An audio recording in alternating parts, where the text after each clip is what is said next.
Let me just add to what Joe was saying. I've been teaching for a couple of years at the School of Visual Arts, and what Joe is saying is exactly correct. I've seen this over and over and over again, where a student who is brilliant at drawing and dealing with the problems of storytelling, but doesn't have the passion or the tenacity or the perseverance. And a middle-of-the-road student, Joe says he was one. I certainly know that I was one. But a middle-of-the-road student who has that tenacity and the ability to persevere and that hunger and that desire to succeed will succeed. And I would much rather have a middle-of-the-road student with passion than a brilliant student who's apathetic. The middle-of-the-road student with passion will always succeed ahead of the apathetic student. And it's the same for writers too. You know, I mean, it sounds corny, but the best advice you can give somebody is don't give up, because most people will.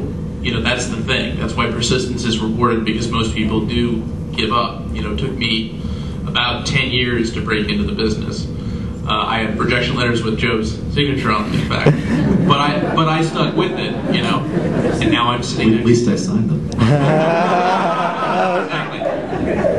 Yeah, you know, when I first came to Marvel, actually, I mean, Joe's laughed about this with me a few times, but it took me a year from the time I first walked in the door and started talking to people. And they're like, yeah, I think you could probably do something with you, kid. It took a whole year before something actually got published. Nobody has ever been beat up. I'm serious. Nobody's been ever as beat up as Greg has in the Marvel submission process, because he came in around a time where Bill Jemas, who we talked about recently, was trying to bring writers in from the outside who may necessarily never written comics. And Greg would and the thing is, Greg would hand in pitch. I mean, talk about a guy who didn't give up. I would sit there and get these pitches and go, this guy is not giving up. What is going on here? And then eventually he, you know, but through the rejection and learning from the mistakes, he eventually got that first gig. And then that one gig led to another, and that's why Greg is also, he's what we call a very user-friendly creator too, because Greg, no matter, you know, how big his books may be, he always takes notes. He never sort of stands on ceremony and says, well, no, I'm Greg Pak. And you mean that I could do that?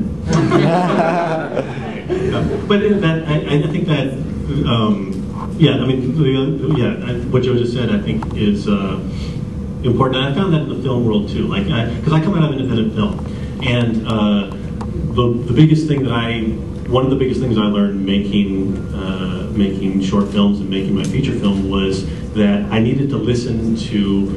I mean, I would go through many drafts of the script and show it to as many people as I thought. You know, I did script readings. I would take, you know, do questionnaires, get feedback, and I would test screen all my films many times, and, you know, read through all the questionnaires afterwards, and just take it all very seriously, and take the notes, you know, and actually apply them. When I came to Marvel, when editors would give me notes, you know, like, I'd go with it, you know, and try to make it work, and that kind of willingness to work on something, to make it better, and to meet those deadlines is, I think, goes a long way. What was I don't know if you can track this, but I remember there were some scripts that we would send back for numerous revisions. What's the most revisions we sent you back? Well, actually, the interesting thing was that those early scripts, most of them, it was kind of a fun experience, because people would be like, dude, we love it, but we can't go through with it for X, Y, Z, you know, and oftentimes it would be because it was something that I, you know, like, just something that was totally out of anybody's control. That's right. I remember the first time you actually hit it